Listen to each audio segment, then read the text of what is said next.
कल्पना कीजिए, एक ऐसा इंसान जो ऑफिस नहीं जाता, मीटिंग्स नहीं करता, दिन भर काम में डूबा नहीं रहता, फिर भी अरबों का मालिक है।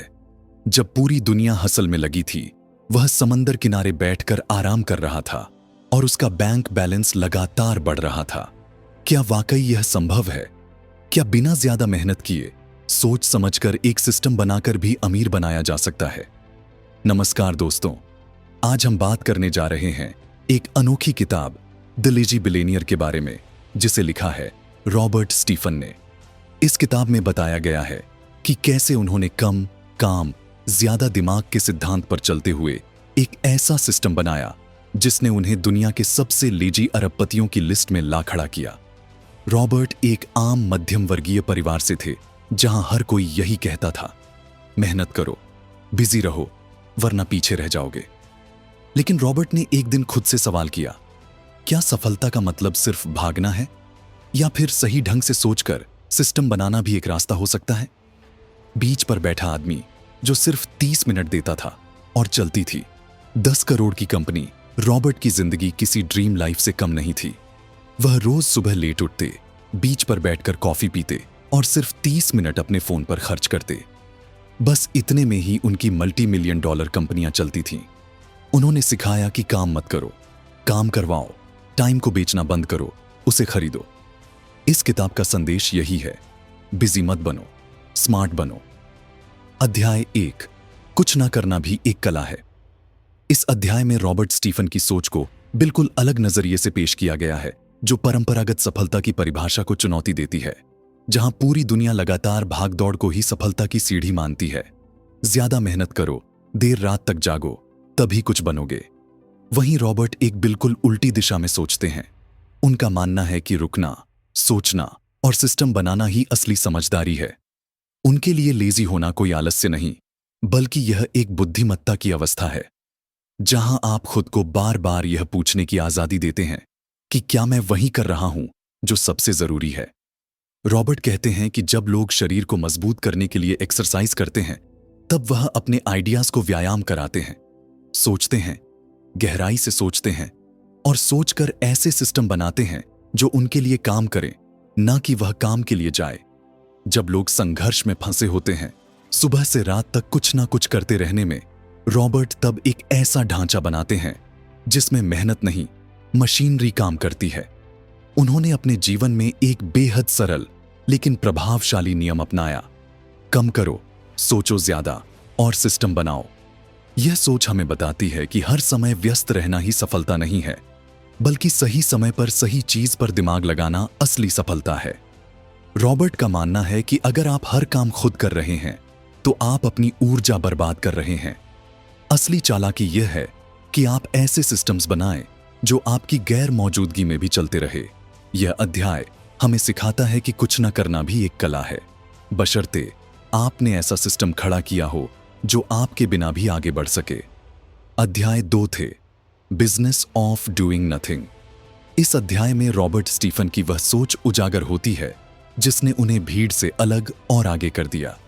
जब कॉलेज के उनके साथी नौकरियों की दौड़ में भाग रहे थे, इंटरव्यू देने के लिए लाइन में खड़े थे, उस समय रॉबर्ट एक गहरे सवाल में डूबे थे। अगर मैं पूरी जिंदगी सिर्फ काम ही करता रहूंगा, तो असल में जीऊंगा कब? यही सवाल उनके जीवन की दिशा तय करने वाला बना। उन्होंने समझा कि जिंदगी का उद्देश्य सिर्फ बिजी रहना नहीं, बल्कि ऐसा सिस्टम खड़ा करना है जो आपके बिना भी चले और फल दे। इसी सोच से उन्होंने एक ब्लूप्रिंट तैयार किया, जिसमें उन्होंने अपने समय को 4 हिस्सों में बांट दिया, सोचने के लिए, सीखने के लिए, सिस्टम बनाने के लिए और सबसे कम समय खुद काम करने के लिए। उनका मानना था कि आपकी असली जिम्मेदारी काम करना नहीं है, बल्कि ऐसा सिस्टम बनाना है जो खुद काम करे। उदाहरण के तौर पर, जहां उनके दोस्त अपने रेस्टोरेंट में खुद काउंटर पर खड़े रहते, ऑर्डर लेते और देर रात तक काम करते थे, वहीं रॉबर्ट ने सिर्फ एक बार ओपनिंग डे पर रेस्टोरेंट में कदम रखा। उसके बाद उन्होंने एक योग्य मैनेजर हायर किया, एक साप्ताहिक रिपोर्टिंग सिस्टम तैयार किया और हर ट्रांजैक्शन को एक ऑटोमेटिक नोटिफिकेशन ऐप से जोड़ दिया। उन्हें सिर्फ रिपोर्ट पढ़नी होती थी, और वह भी आराम से समुद्र किनारे बैठकर। उनका फॉर्मूला था, जॉब मत बनाओ, ऐसा सिस्टम बनाओ जो तुम्हें सुलाकर भी कमाए। यह अध्याय स्पष्ट करता है कि सफल होने के लिए आपको हमेशा मेहनत करने की जरूरत नहीं है, बल्कि स्मार्टली सिस्टम बनाने की जरूरत है, ताकि आपकी मेहनत एक बार लगे और उसका फल बार बार मिलता रहे। रॉबर्ट का यह माइंडसेट हमें सिखाता है कि अगर आप पूरे दिन खुद ही सब कुछ करते रहेंगे तो आप एक बिजनेस के मालिक नहीं, बल्कि खुद के सबसे थके हुए कर्मचारी बन जाएंगे। इसीलिए काम को करने का नहीं, करवाने का बिजनेस शुरू करो। वही असली बिजनेस ऑफ डूइंग है। अध्याय 3, ना कहने की शक्ति। इस अध्याय में रॉबर्ट स्टीफन की एक ऐसी मानसिकता का जिक्र है जो उन्हें न केवल अमीर बनाती है, बल्कि उन्हें फोकस्ड, क्लियर और विजनरी भी बनाती है। जब ज्यादातर लोग हर अवसर को पकड़ने की कोशिश में उलझ जाते हैं, तब रॉबर्ट का सिद्धांत होता है, जितना जरूरी है उतना ही चुनो। उनके पास हर हफ्ते दर्जनों ऑफर्स आते थे, क्रिप्टो इन्वेस्टमेंट्स, ब्रांड डील्स, नए स्टार्टअप पार्टनरशिप्स और तेज रिटर्न का वादा करने वाले आइडियाज। लेकिन उन्होंने सीखा कि हर अवसर को अपनाना जरूरी नहीं, बल्कि उनमें से सही को चुनना ही असली बुद्धिमानी है। रॉबर्ट केवल 1% अवसरों को हां कहते थे और बाकी को शांति से नहीं, धन्यवाद के साथ विदा कर देते थे। उनकी सोच बहुत स्पष्ट थी।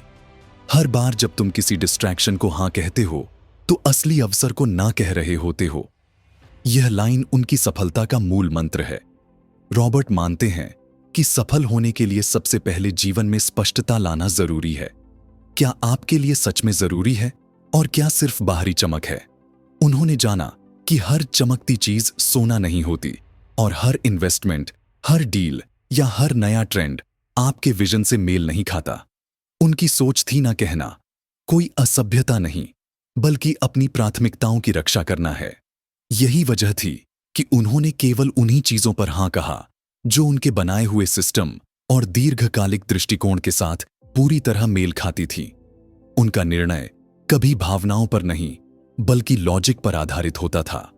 उन्होंने खुद को हर समय यह याद दिलाया कि दूसरों को खुश करने के लिए हां कहना खुद के फोकस को खो देना है। यह अध्याय हमें सिखाता है कि ना कहना एक कला है जो अगर सीख ली जाए तो जीवन में शांति, स्पष्टता और असली सफलता पाना आसान हो जाता है। अध्याय 4, आउटसोर्सिंग जिंदगी की आजादी। इस अध्याय में रॉबर्ट स्टीफन की वह रणनीति सामने आती है जिसने उन्हें न केवल बिजनेस से, बल्कि जिंदगी की रोजमर्रा की उलझनों से भी पूरी तरह आजाद कर दिया। रॉबर्ट का मानना था कि अगर कोई कार्य उनके विजन, सोच या क्रिएटिविटी से सीधे जुड़ा नहीं है तो उसे करने का कोई मतलब नहीं। इसीलिए उन्होंने सिर्फ बिजनेस के काम ही नहीं, बल्कि अपनी पूरी पर्सनल लाइफ को भी पूरी तरह से आउटसोर्स कर दिया। टैक्स फाइलिंग से लेकर मीटिंग शेड्यूल करने तक, घर के खाने से लेकर परिवार की जिम्मेदारियों तक, हर काम किसी न किसी योग्य व्यक्ति, ऐप या सिस्टम को सौंप दिया। उनका स्पष्ट नियम था, जो काम सिर्फ मैं कर सकता हूं वही मैं करूंगा, बाकी सब किसी और को सौंप दूंगा। रॉबर्ट ने समझा कि सबसे कीमती चीज समय है और हर वो छोटा बड़ा काम जो उनकी मेंटल क्लैरिटी और क्रिएटिव एनर्जी को खा रहा था, उसे उन्होंने धीरे धीरे बाहर निकाल दिया। चाहे वह एक डिजिटल असिस्टेंट हो, टास्क ऑटोमेशन टूल हो, कैलेंडर ऐप या डिलीवरी सर्विस, उन्होंने हर सुविधा का भरपूर और स्मार्ट उपयोग किया ताकि उनका दिमाग केवल बड़ी सोच और सिस्टम डिजाइन में लगा रहे। उनके लिए आउटसोर्सिंग सिर्फ एक सुविधा नहीं थी, बल्कि एक जीवन शैली की फिलॉसफी थी, जहां वे हर दिन अपने टाइम और एनर्जी का निवेश वहां करते थे जहां असल में फर्क पड़ता है। यह अध्याय हमें यह सिखाता है कि अगर हम खुद को हर छोटे काम में उलझाए रखेंगे तो कभी वह गहराई से सोच ही नहीं पाएंगे जिससे असली ग्रोथ आती है। इसीलिए आउटसोर्सिंग सिर्फ अमीरों के लिए नहीं, समझदारों के लिए है, और यही रॉबर्ट की असली आजादी की कुंजी थी। अध्याय 5, लेजीनेस की विरासत। इस अध्याय में रॉबर्ट स्टीफन की यात्रा अपने चरम पर पहुंचती है, जहां वे सिर्फ एक अरबपति नहीं, बल्कि एक विजनरी लीडर बन चुके थे। अब उनका उद्देश्य सिर्फ पैसा कमाना नहीं था, बल्कि एक ऐसी विरासत छोड़ जाना था जो आने वाली पीढ़ियों को यह सिखा सके कि सफलता की राह केवल भागदौड़ से नहीं, बल्कि सोच, रणनीति और सिस्टम से गुजरती है। इसी उद्देश्य से उन्होंने शुरू की द लीजी लीडर्स फाउंडेशन, एक ऐसी संस्था जो युवाओं को यह सिखाती थी कि कम से कम मेहनत में अधिकतम परिणाम कैसे पाए जा सकते हैं। रॉबर्ट का मानना था कि आज की दुनिया हसल कल्चर में इतनी डूबी हुई है कि लोग खुद के लिए सोचना ही भूल गए हैं।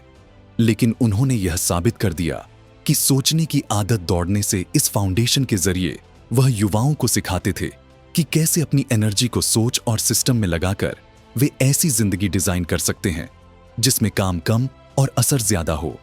उनका दृष्टिकोण साफ था, समय का पीछा मत करो, समय खरीदो, मेहनत से नहीं समझदारी से आगे बढ़ो। उन्होंने यह दिखाया कि असली सफलता पैसा नहीं सोचने की आजादी है। इस अध्याय के जरिए यह स्पष्ट होता है कि रॉबर्ट की लेजीनेस कोई कमजोरी नहीं बल्कि एक सोची समझी फिलॉसफी थी जो अब लाखों लोगों को प्रेरणा देने वाली विरासत बन चुकी है। रॉबर्ट स्टीफन का दर्शन, कम काम ज्यादा सोच, असली आजादी की चाबी। रॉबर्ट स्टीफन का जीवन सिर्फ एक कहानी नहीं बल्कि एक नया नजरिया है। ऐसा नजरिया जो पूरी हसल कल्चर को खुली चुनौती देता है। उनका दर्शन सीधा, गहरा और बेहद असरदार था। समय को पीछे मत भागो, समय खरीदो, ज्यादा मेहनत मत करो, ज्यादा स्मार्ट सोचो, धन मत कमाओ, मूल्य बनाओ और धन खुद आएगा। वे मानते थे कि अगर आप हर वक्त दौड़ते रहेंगे तो कभी सोच नहीं पाएंगे। अगर आप इस सोच को अपनाना चाहते हैं तो शुरुआत छोटे एक्शन स्टेप्स से की जा सकती है।